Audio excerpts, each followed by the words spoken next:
To another episode of the Wellbeing Show, and tonight I've got the amazing Jonny with us. Hello, Jonny. How are you doing? Hi, how you doing? I'm good. How are you? It's really great to have you on. Let me just sort of do the here's the fire exits I have to do at the beginning, and then I'll Sure. jump in with you. So it's Sure. a live broadcast on a Wednesday evening in the UK.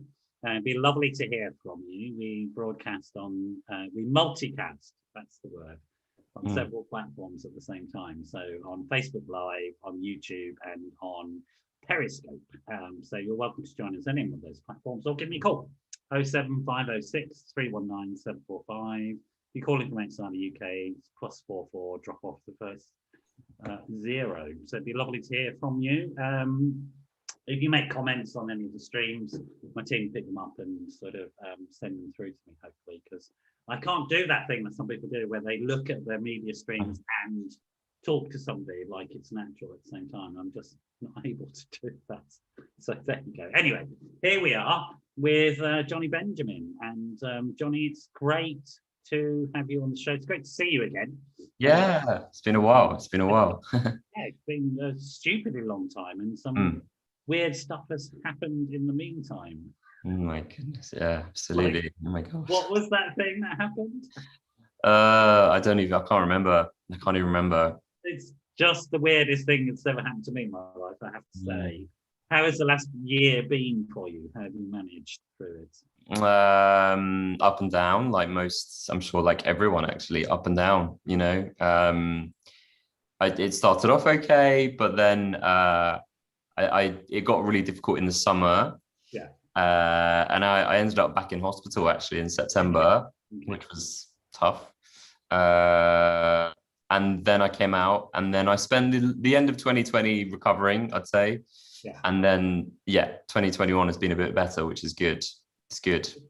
Good to hear.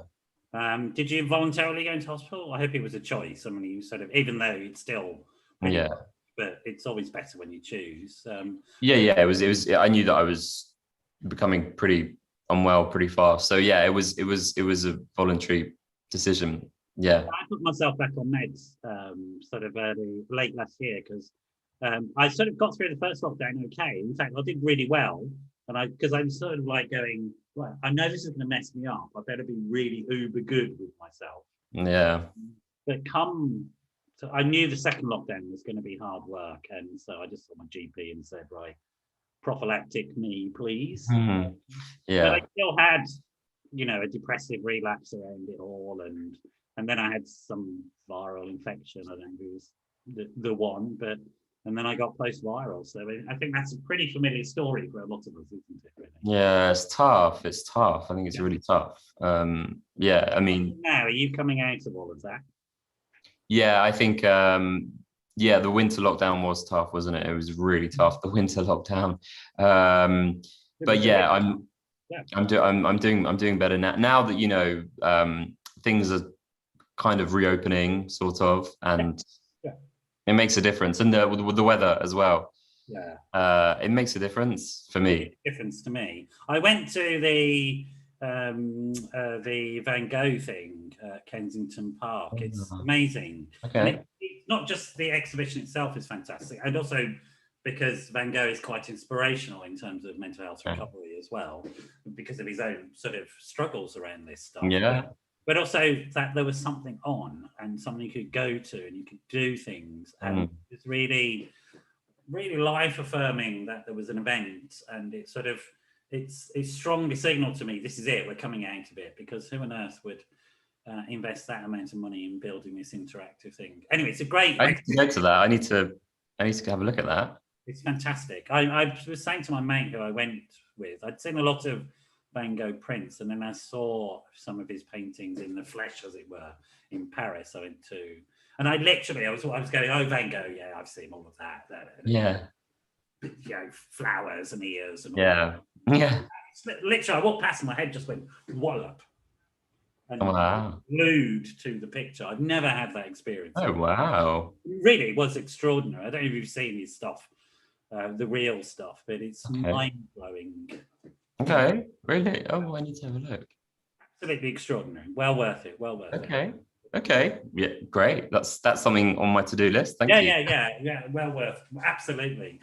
So tell us, I mean, for people, I know your story, but other people don't.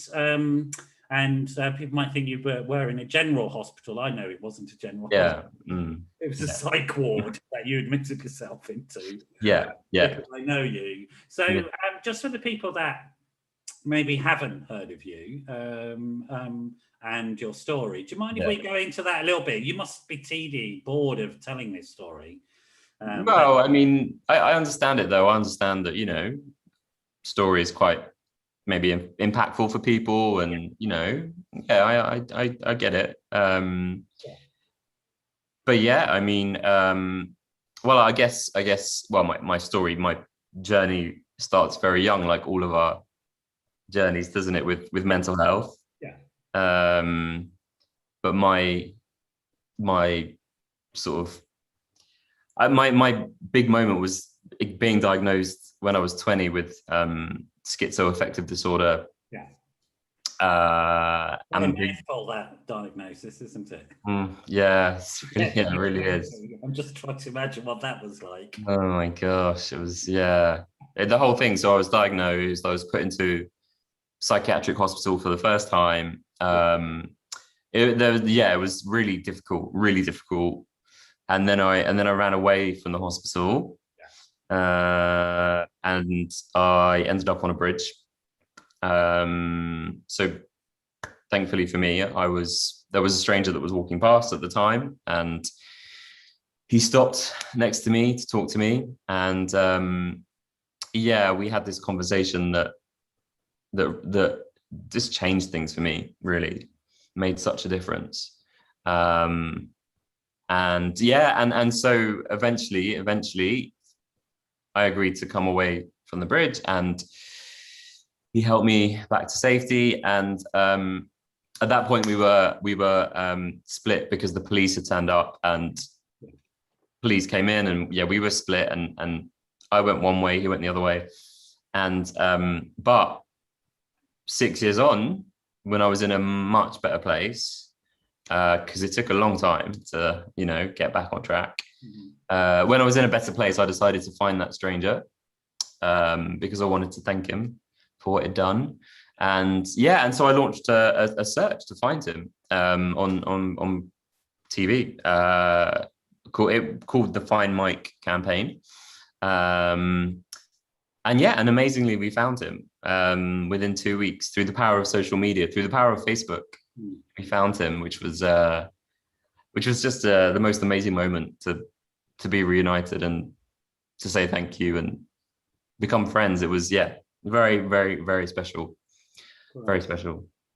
And so how old were you then when you were standing on that bridge?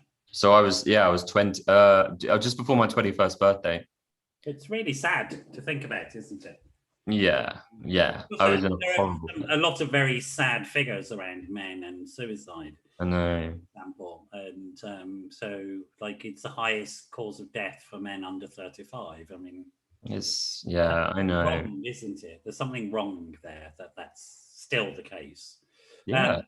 But it's a very familiar story that men will be diagnosed with much more serious mental health problems, whereas women tend to get diagnosed with the more common, just as difficult mental health problems such as anxiety and depression.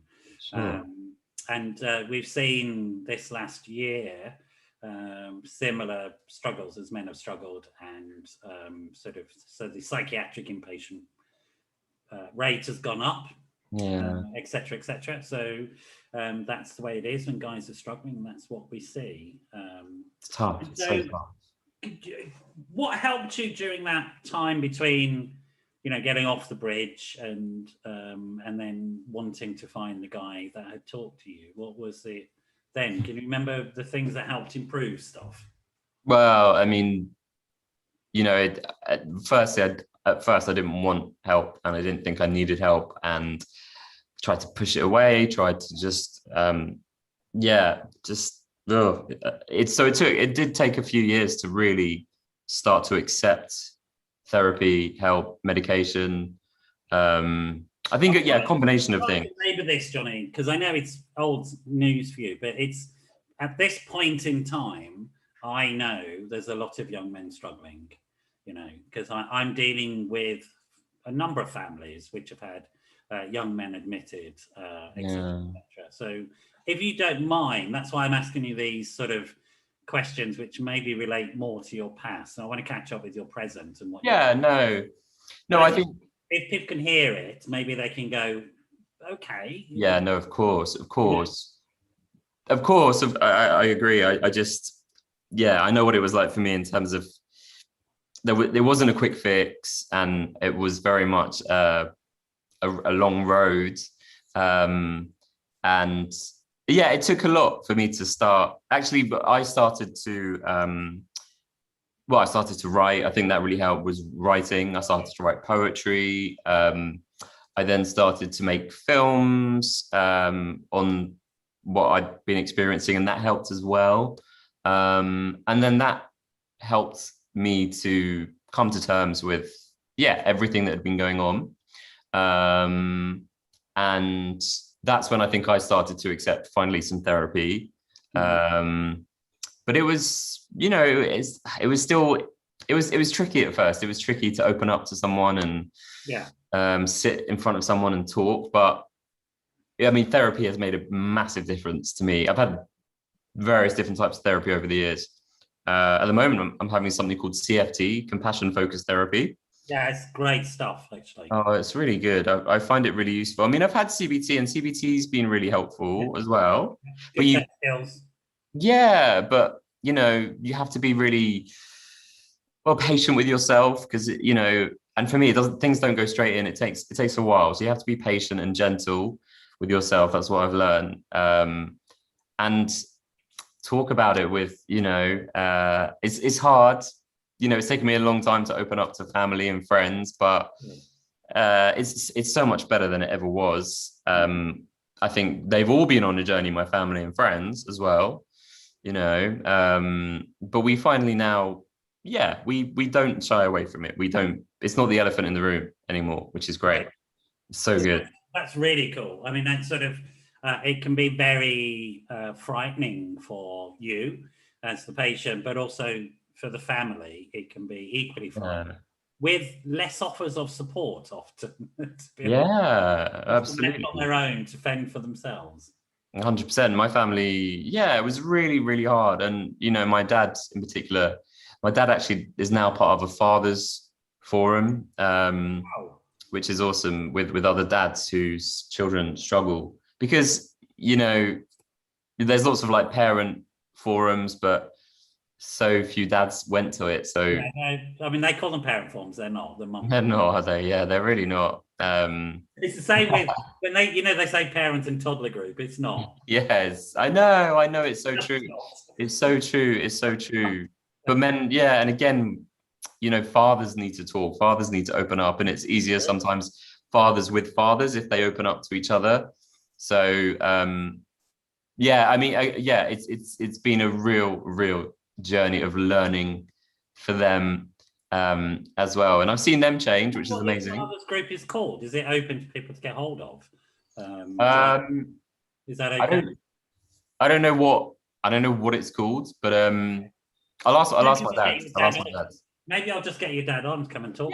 Get him on for sure. Really, I think I'm totally with you that, because my philosophy is that I think the sort of biological model of mental illness, I think, is very, very limited and pretty destructive in many ways. And this stuff happens in and between people.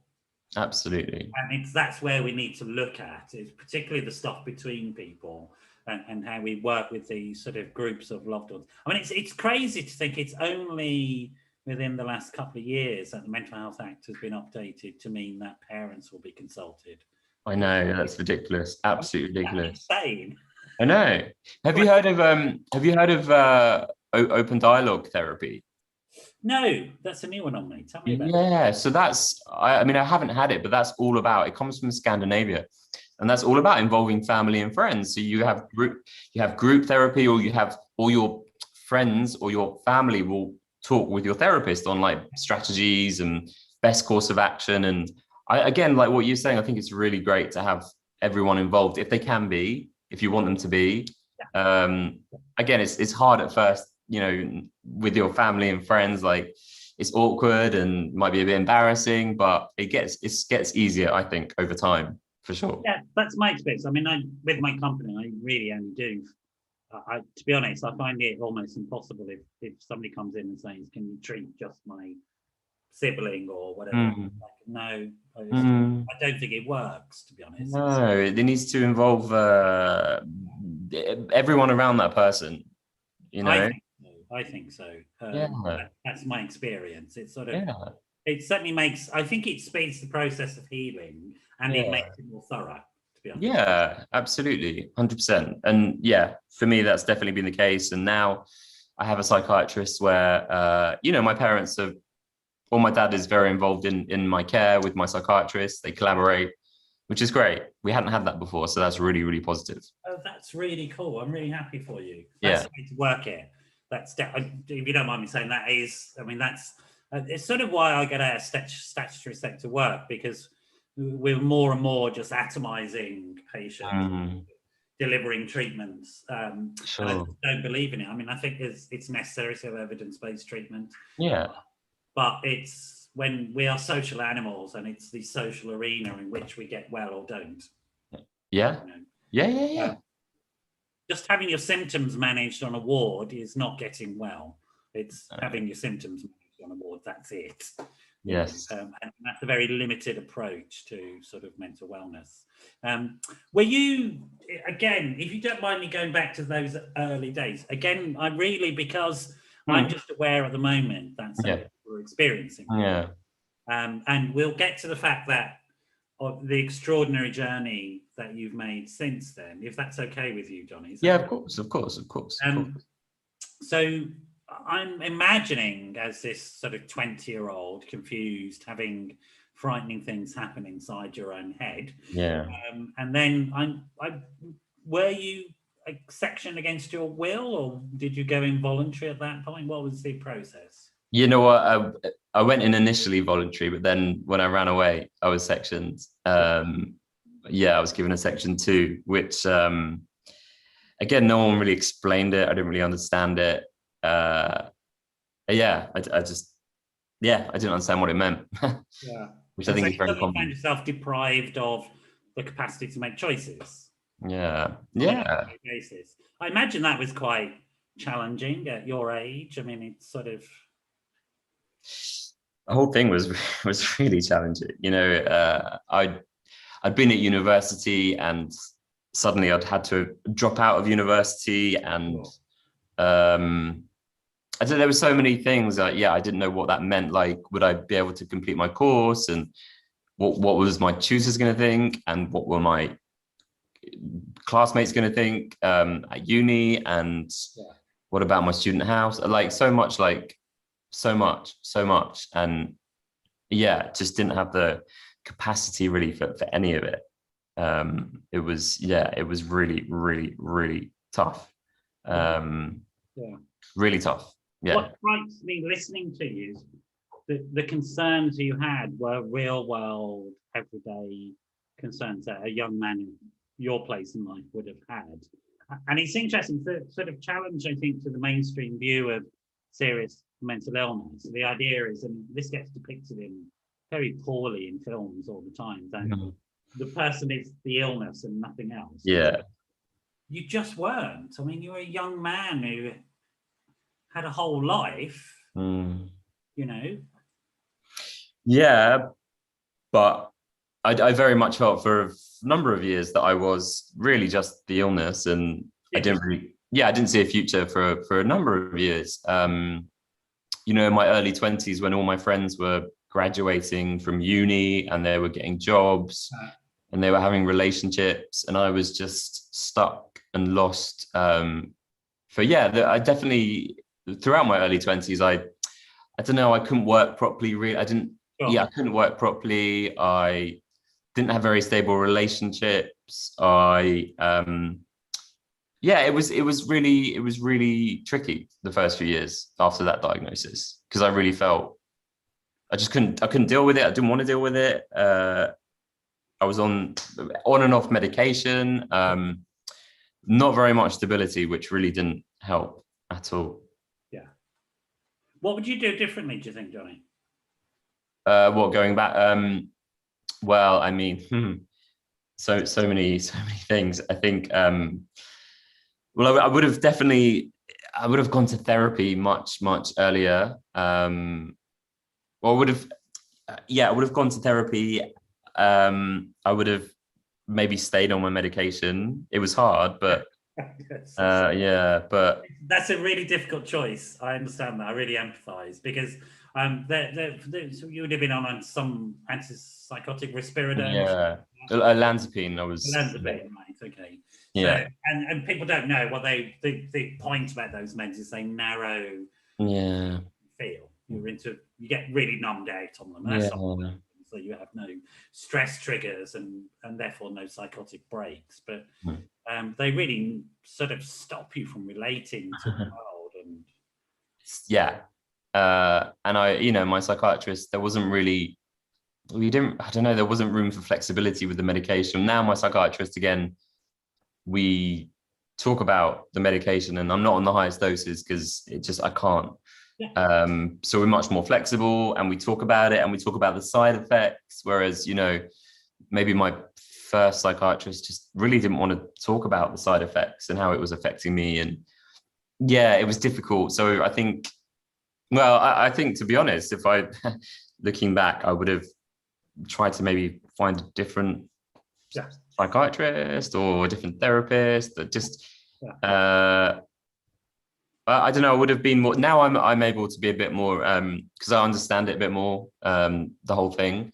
Yeah. So I can talk about it more with, I think actually looking back, I would have used mental health services, charities like Rethink. Yeah. I've used their services a lot. I would have actually, used and got help from charities earlier on if I'd have known about them. I think that really helped. Without putting words in your mouth, is that because often the charities such as Mind, Rethink, etc., they are staffed by people who've had similar experiences? So they're very much advocates and peers. Yeah, oh, for sure. Yeah. And also just the range of different, like, my local Rethink hub in North London had so many different support groups, or has so many different support groups, different like creative activities and exercises, and there was just so much on offer that and again, with people that you can relate to. I think that really made such a difference being in a room with other people that were living with similar experiences and being open about it. I wish I would have accessed that earlier on, for sure. I think that's fantastic advice to people. Go and talk to other people who are struggling with it and getting well. And using services.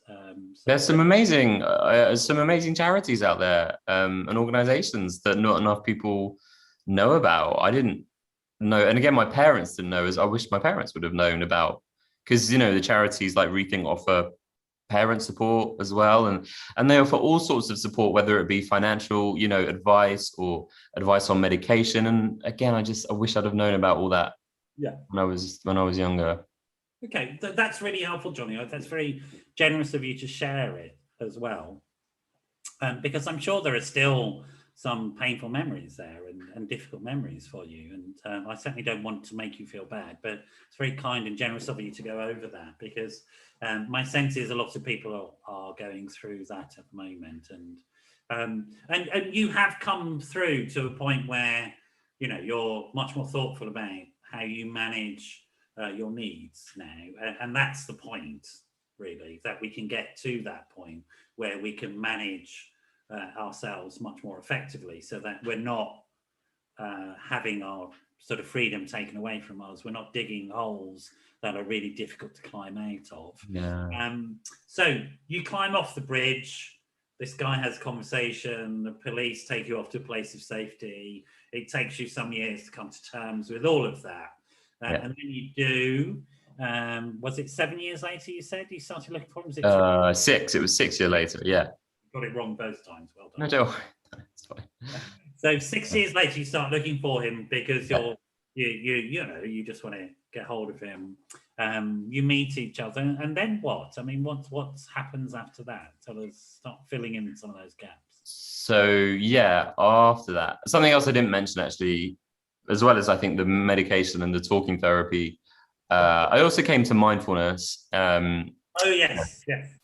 Around this time, actually, I came to mindfulness, and I know mindfulness isn't maybe for everyone, but for me, it definitely helped, and it still helps today. Practicing some sort of meditation or yoga, or just some sort of spirituality for me has been really helpful. So that's something else I think around that whole time I was starting to explore, that kind of unlocked something for me. Yeah. But again, it took a bit of time to get there with it, you know? Yeah, I mean, there's no quick fixes to any of these things. We need to be realistic with people. This is about permanent lifestyle changes. So you adapt life.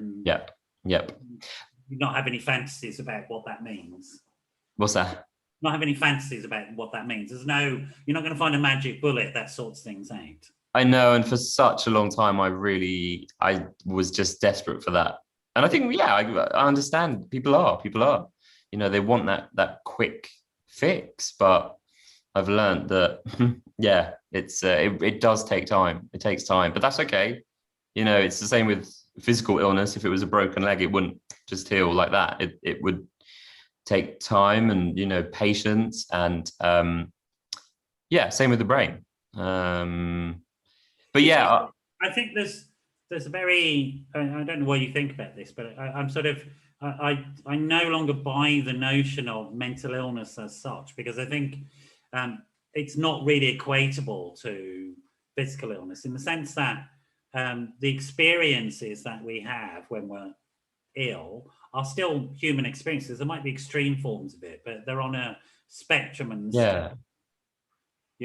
and there isn't a sort of I'm ill, I'm well. I mean, there may be certain symptoms that we have, and you have them at times, where it makes life really difficult to live. Yeah. So we need high levels of support to get through it.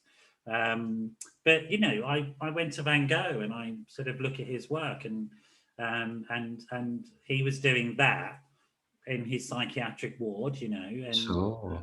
without modern medication, but somehow got through, and that's possible, and it's about how we manage these things. I think it was a disservice, asylums.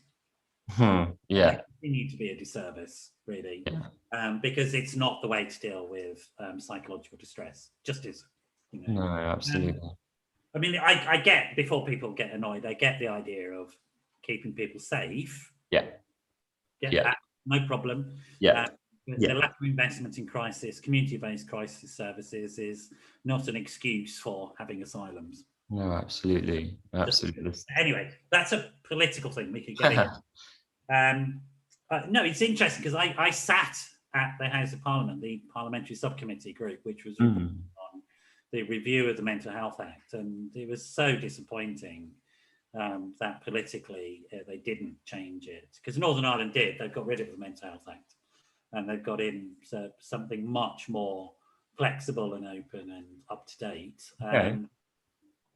So you meet this guy, you started to get well, mindfulness. I mean, without a doubt, I think that helps. I learned mindfulness from an A&E nurse. I went into A&E with one of my panic attacks. This is quite a few years ago, and I sort of walked in and go, I know I'm not going to die, but they're lovely to hook me up to heart machines and said, don't worry, Noel, it's fine, and yeah, look, your heart's fine. And then a nurse came and said, do you know what's wrong with you? And I was about to give her a long list. Said, you don't know how to breathe. Wow. And so she just taught me how to breathe, and it was actually mindfulness, and it really helped.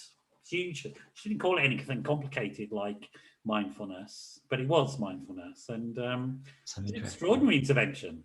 Wow, that is amazing. I love stories like that. That's amazing. It's great.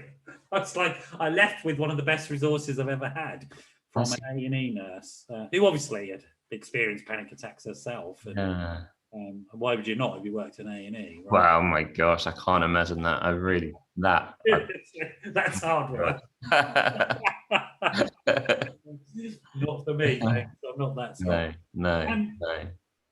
All right, so thanks for the advice, and I hope people are listening to that and take it on board from somebody who's learned the hard way to take it. So you meet this guy, you catch up, and what are the sort of next steps in this relationship? Well, I mean, the thing was when I met this guy and we were reunited, he said to me, well, why don't we work together? Why don't I join? And that was amazing. He left he was working as a personal trainer, and he left that whole career behind, and he decided to join the world of mental health, and we started to work together. And I mean, it's been a extraordinary journey, really, since then. I mean, we ran a marathon together, and we set up a youth mental health charity together, and a conference. And you've met him, haven't you? Yes. Yeah, absolutely. Yeah, I think I might have gone to one of your conferences. Yeah. I think I did actually go to that one. Yes. Yeah. Did I say what it is? Yeah. So this can happen. Is that the one? Yeah. This can happen. It's the first one, wasn't it? Where I remember you were part of the star-studded lineup on stage, and sort of special guests and all that. It was amazing, actually. It was brilliant. I was actually really blown away by it, in terms of, and it was looking at mental health in the workplace. It was a really, really important issue. What drew you to that then? I mean, you sort of... Well, I mean, actually, to be honest, so my big passion became youth mental health, and Neil's big passion. But just to explain, I got his name wrong, so I called the campaign Find Mike. Well, I wasn't going to correct you at the time. So. He sort of is a Mike, Neil. I think he could be a Mike. He could be a Mike. In my head, he was Mike, but obviously, yes, I completely got his name wrong. Yeah. So anyway, so Neil, not Mike, his thing has always been workplace mental health. That's what he's always been drawn to. Yeah. So it was his the conference was his idea. He was like, I want to do this workplace mental health conference. And then, he just ran with it and did it, which was amazing. People who weren't there, I mean, it really was. I mean, it was one of those sort of experiences which just went, wow. It was the first conference that you guys had done, and it was extraordinary. I mean, it was a real amazing event. The second one, they might shoot me for this, wasn't so great, but it was difficult to maintain that level, I think. But that first one, I was really, really blown away. I thought, well, these people really know their stuff. Well, the first one had Prince William, so it's hard to kind of match that, isn't it? Really, once and then I think Prince William came on as your sidekick. I seem to remember. Nothing can really top a royal. He was actually. I mean, to be honest, I remember listening to him and thinking, you seem like a really nice guy. I'd never heard any of the royals before, but sort of his story about how his trauma had emerged, or he became aware of his trauma. It didn't emerge. He became aware of his trauma once he became a dad. It was not a story I'd known before, but it really made sense, because that's when guys get it, don't they? They go, I'm not unbreakable. Yeah, absolutely. No, I think, look, whatever people think of the royal family, I think the young royals have done some really good work around mental health. Yeah. Prince William, Prince Harry, all of them. Yeah. I think those two boys in particular, those two men now, really did get involved with all of that stuff. And I guess it was a lot to do with the fact that they had to process a lot of trauma themselves, which is totally understandable, really. The sort of stuff they went through as little boys was horrific. I mean, Yeah, for sure. Absolutely. And, I think Prince Harry is still maybe, he's talked about how he's in getting help for his trauma, which is really great. It's a really sensible thing to do. But Yeah. again, it's interesting thinking about the conversation around that, and then starting to see editorials say, "Can you get too much therapy?" I saw. What? It's sort of like, it's just like, what a ridiculous question. I saw that. Yeah, I know. There's been a lot that's been said that's quite difficult, I think, about mental health. You know, Megan, a lot of some journalists, some interesting media coverage around that. Obviously, we know Piers Morgan got fired. Appalling. Wow. I mean, and he's done it twice now with 2 young black women. I mean, sort of. I know. I mean, like, hang on a bit, you know. But you know, to be honest, I'm not going to give him any time because I think it's all about clickbait with that guy. Yes, it's true. That's all it is. He's sort of, it's his brand. He makes money out of it. Yeah. Whatever, he can piss off as far as I'm concerned. But I do think it was interesting looking at that thing and thinking about, you know, it made absolute sense to me. A young black woman who's pregnant with perinatal depression being told to suck it up. Yeah, that's pretty much what happens. You know, some young guy with his young wife who's pregnant and she's saying, "I want to kill myself. It's all horrible." It's like, yeah, let's go. Let's get out. I mean, do that, right?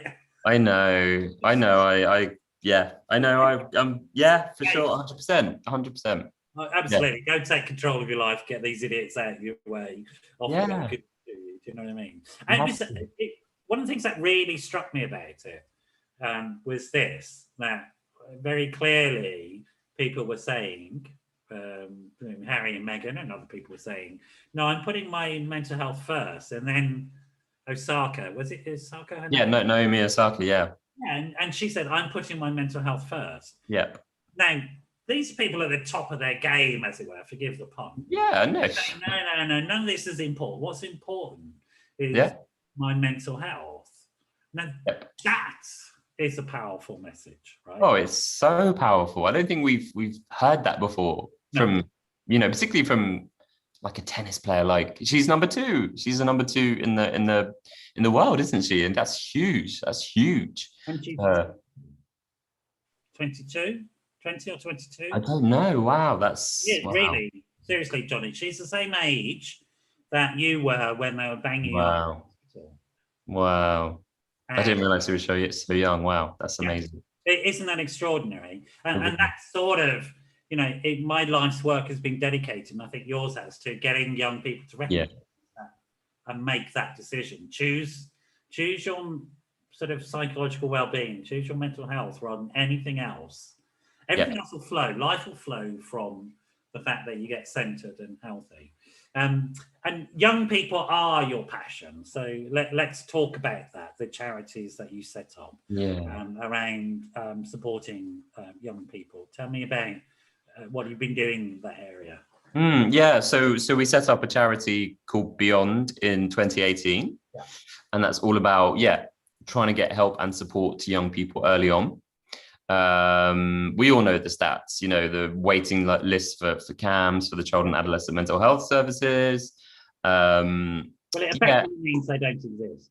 Well, I mean, and also after the pandemic, I mean, oh my gosh, like, you know, they were struggling before the pandemic, weren't they? But now it's also it's a problem because I think, you know, there's CAMS have been slow to change because all the original training comes from, I think it was that North London Hospital, whatever they're called.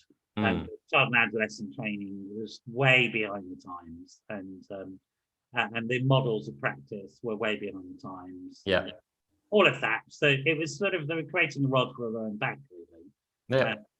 And what do you think? I mean, sort of, because the government announced this 18 million quid for the mental health support services around schools. What's your thinking about that? I mean, I think the concept of having support in school makes more sense to me because of where it comes from than a CAMS service, to be honest. It makes a lot more sense to me. But I'm interested in your thinking. It doesn't have to be aligned with mine at all. I'm just genuinely interested. Well, I'm always very skeptical when the government announce anything, really, particularly around mental health. I mean, they've done so many cuts to services over the past decade, particularly, youth services, that I always feel very skeptical. I want to see it in action. I want to see them put their money where their mouth is. There's so much kind of like talk around, well, we're going to invest this by 2023, and I'm just always very, very skeptical because of the government's past record when it comes to, mental health and funding. So, and the government, they have been like talking a good game when it comes to mental health, and but need to see it in action. That's my thing. But look, I'm hopeful. There has to be a change, doesn't So there? tell me about Beyond. Is it still operational? What sort of projects are you involved in at the moment? Yeah, we are at the moment. We're a grant giving charity. We give grants to youth initiatives. We give grants to small local mental health charities on the ground. Big mental health charities like the Anna Freud Center. Yeah.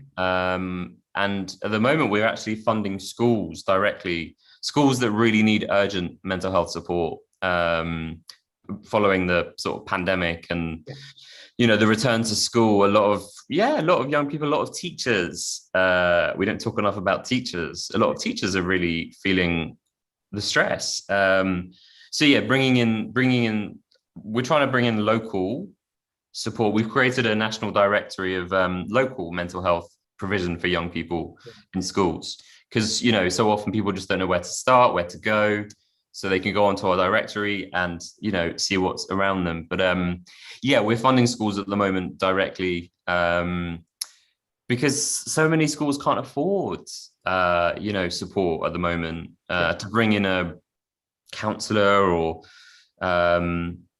mindfulness, whatever it is that's needed, really.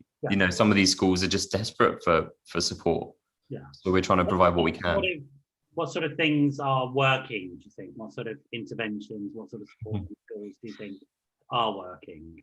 Well, again, these things, they take time, don't they? I mean, so the problem is that I find with the schools is that, it needs to come from the head teachers, and the head teachers are trying to squeeze in. That's right, yeah.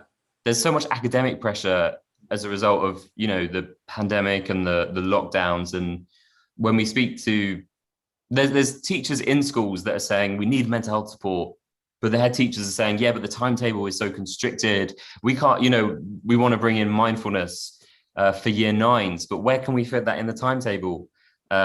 Which is frustrating. So, but saying that, what I'm seeing interestingly is that the certain teachers are taking it upon themselves to maybe add in a mindfulness session in their tutor times, which I really like.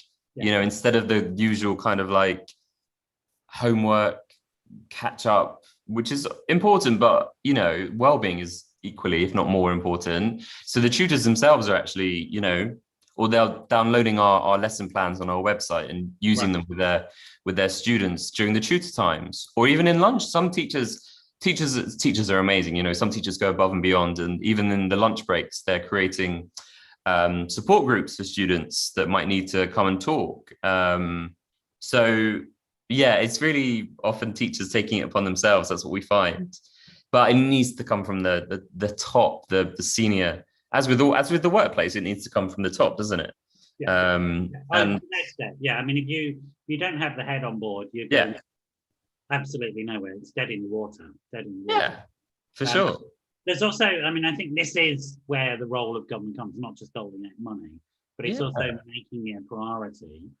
So effectively making it a curriculum subject, if you like. If it's given that status and importance, it'll get done. And if it's valued in that way, it'll get done. So I mean, there's very interesting, I think, work in the workplace around mental health about how people are putting monetary value on it, and therefore then the heads of businesses and companies understand, oh right, okay, it actually affects my bottom line, right? How I get to it. And it's that trying to figure out what that cultural messaging is within the education system. I mean, I think in higher and further education, they get it because it's, it's not so curriculum based, but the delivery of the curriculum in schools is a big issue. I mean, it's certainly education has improved for our kids. We have better outcomes. We know that from exam results, but particularly now, I think we now need to sort of really sort of look at this issue and get some policy steer from the government. I think that's what they could do. 100%. But even in higher education, which you mentioned, I think there's still not enough funding. We talk to universities who, again, such long waiting lists for student support. Universities, they'll invest in new campus buildings, new technology, but what about the investment for mental health support?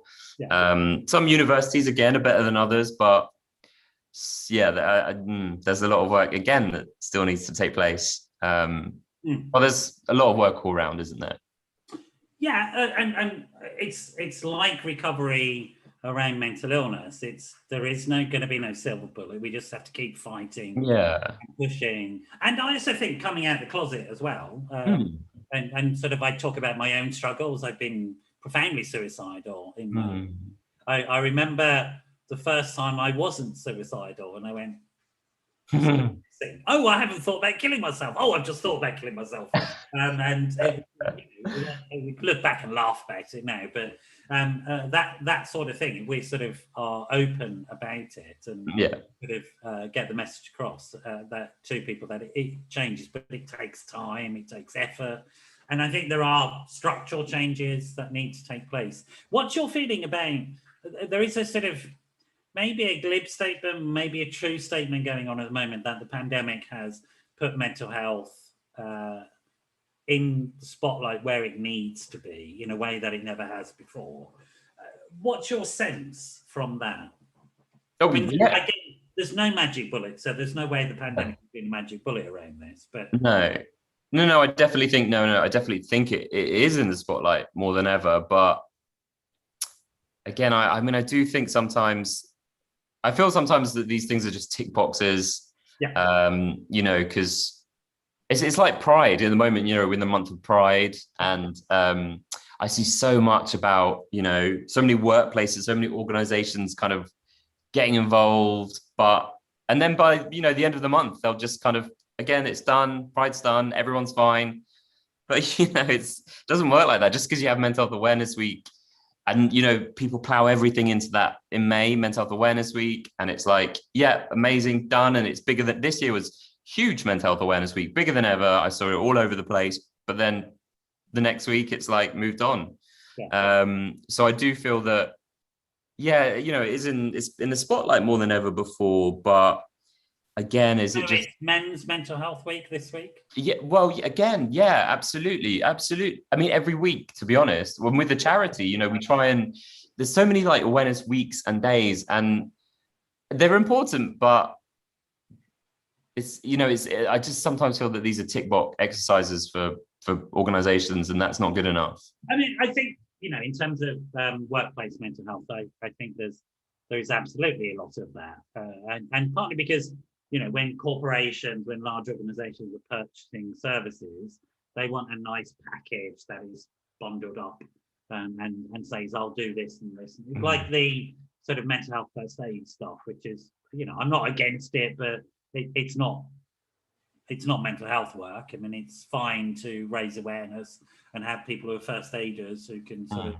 do all that sort of stuff. But my focus really is on shifting patterns of interaction within the workplace so that people are mentally well because of that structural shift. I'm not, it's a sort of, I don't really want to get people into a psych ward quicker.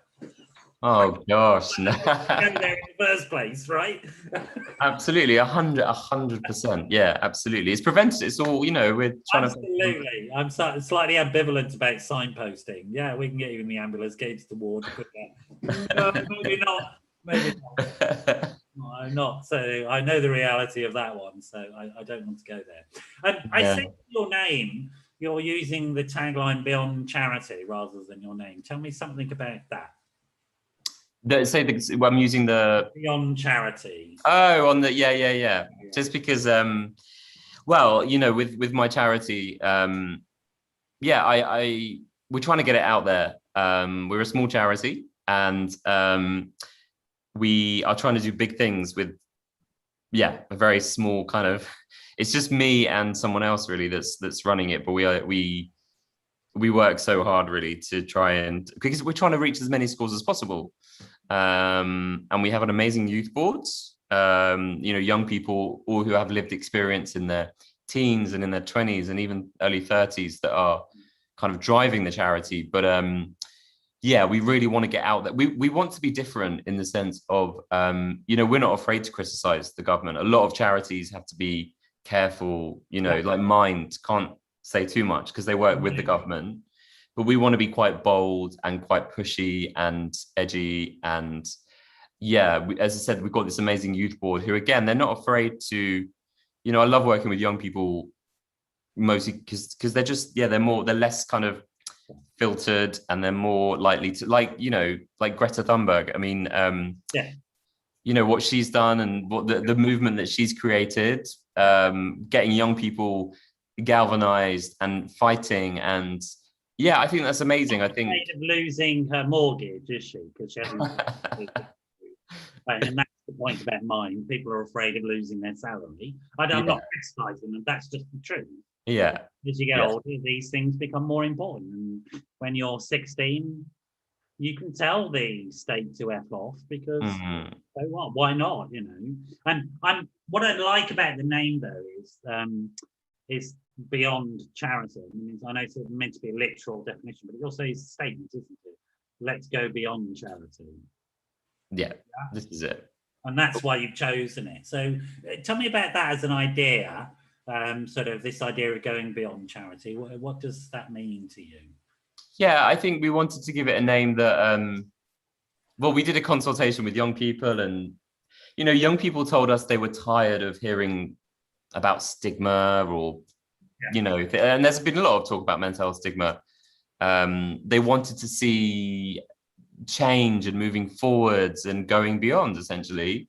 So we just thought, because we could have called ourselves a mental health this, or but we decided no, let's be really like, and this is the action we need to go beyond. Everyone wants to go beyond just talking or the waiting lists or just the usual. Everyone on the youth board has done the whole waiting for CAMS, that transition between CAMS and the adult mental health service, which never goes well. Everyone's done that, the kind of stigma. They want to go beyond, they want to move forward. So it's all about, moving forwards, looking beyond, essentially. I mean, for me, beyond, in terms of my own personal experience, beyond was sort of not giving up on, but just saying, I've had enough treatment. It's about living my life. It's about getting to the point where I can sort of start to achieve the things in my life that I really value and want. And I'm very lucky that that's worked for me. And I think of it in this word recovery, and this active sense of, each day sort of assessing my state, but also looking at sort of how I can contribute and add to it, which I see you nodding. I think that you may share a similar sort of view of things. Yeah, I do. This kind of breaks my heart, and I'm sure you hear this a lot too. I get a lot of messages from people, from parents usually, actually, or families that say, my son, my daughter has given up. They're stuck in their room, or they won't come off the alcohol, or they won't get help, they won't talk about it. And it's really heartbreaking. I feel very lucky that I'm in a position where I've had a lot of experience. I've got a lot of insight, and I'm quite a positive person, quite optimistic about things. And it really does. It makes me very sad when, I get those messages from, and I always write back and, give my sort of advice. But because I think I was like that in my early 20s. I was very much like, well, I'm stuck, I'm lost, there's no hope. you know, I what's the point and everything, kind of very, I was in such a constant negative spiral. It was just constant, like very negative, very it was really horrible and tough. And now that I thankfully have found a sort of way out of that, yeah, I'm in such a different place. And I think once you, well, you know, when you go through something really tough and you're able to come out the other side and see a different perspective, it makes such a difference. In, you know, you want to be able to share that with other people, and just give that sense of hope. I mean, I think not to get too American about this, great's a bit that, but giving people hope is a tremendous gift, I think. Sort of, yeah, it can change. It doesn't feel like it at the moment, but it can change. And here are the range of things that people have tried that have worked for them. They may not work for you, but we'll find the thing that will. You know, we'll get there. Don't give up. Is this what's inspired your latest book? yes, The Book of Hope. yes, absolutely. I think, as I said, you know, all those messages that I've got from families, or meeting families in person, that, or even actually meeting people. I mean, it breaks my heart when I meet someone that says to me, well, I've tried everything, and what's the point? I give up. It's you know, and they really are defeated. Yeah. And that's really, and again, I know what that was like, to be defeated in my 20s. And it's you get into such a hole. You mentioned the word hole. You get into such a hole, and it's so hard to get out of. So I guess this book was written with those people in mind, because and I guess after the last year that we've had, you know, a lot of people need some hope and inspiration. I think, you know, it's been really tough, and even now things are still uncertain, aren't they? They're, you know, restrictions might be easing off, but there's still a lot of uncertainty and unease. And I think, people need some guidance and some hope and some inspiration. So that's how the book came about, essentially. So tell me about the book. What does it cover then? What's the sort of what's in it, as it were?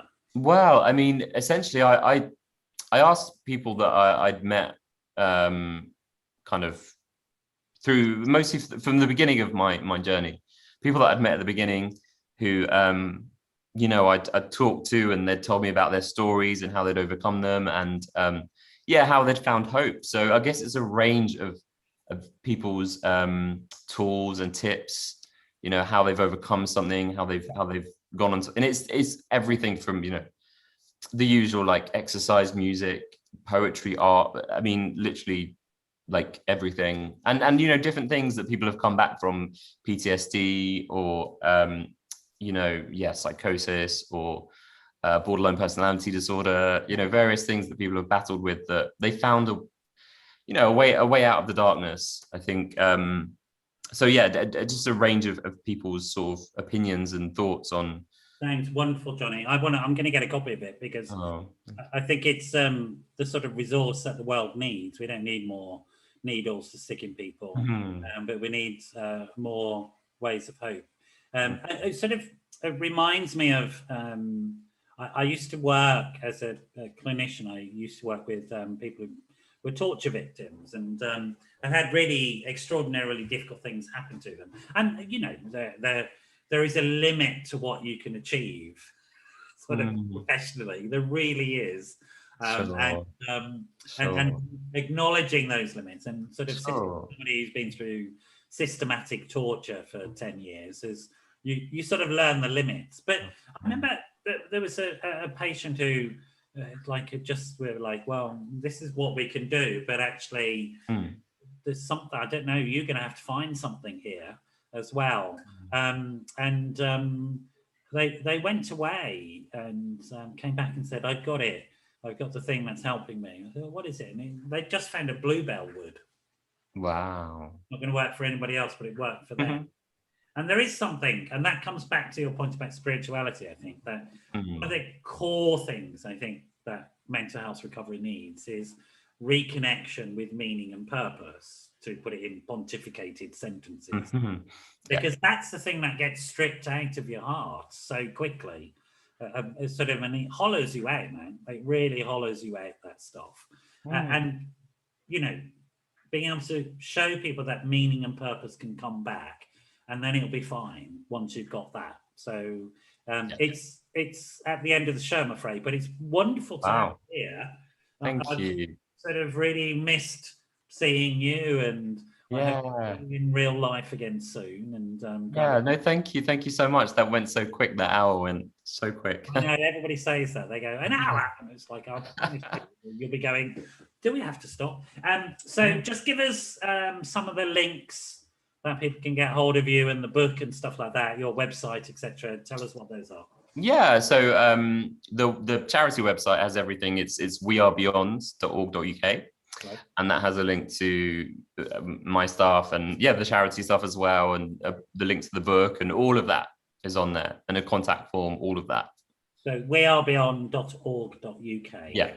That's amazing. Jonny, I know you're an incredibly busy person, so I feel very honoured that you've spoken to us at this absolutely appropriate time, when we're paying the piper for the last year, and we're paying it very directly. And so I want to say very clearly to people that have lost hope, there is hope. Absolutely. And he is sitting in this show. His name is Jonny Benjamin, and so it's extraordinary. People are amazing. They are. I know that we're running out of time, but there's one quote that I really love, which is the human spirit is stronger than anything that can happen to it. Because I really do believe that. People are so resilient. They think they're not.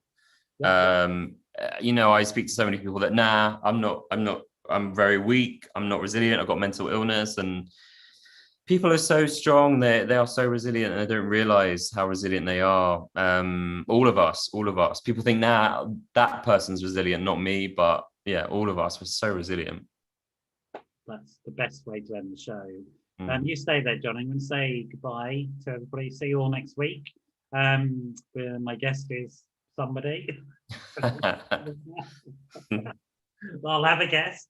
And bye-bye for now. Thank you.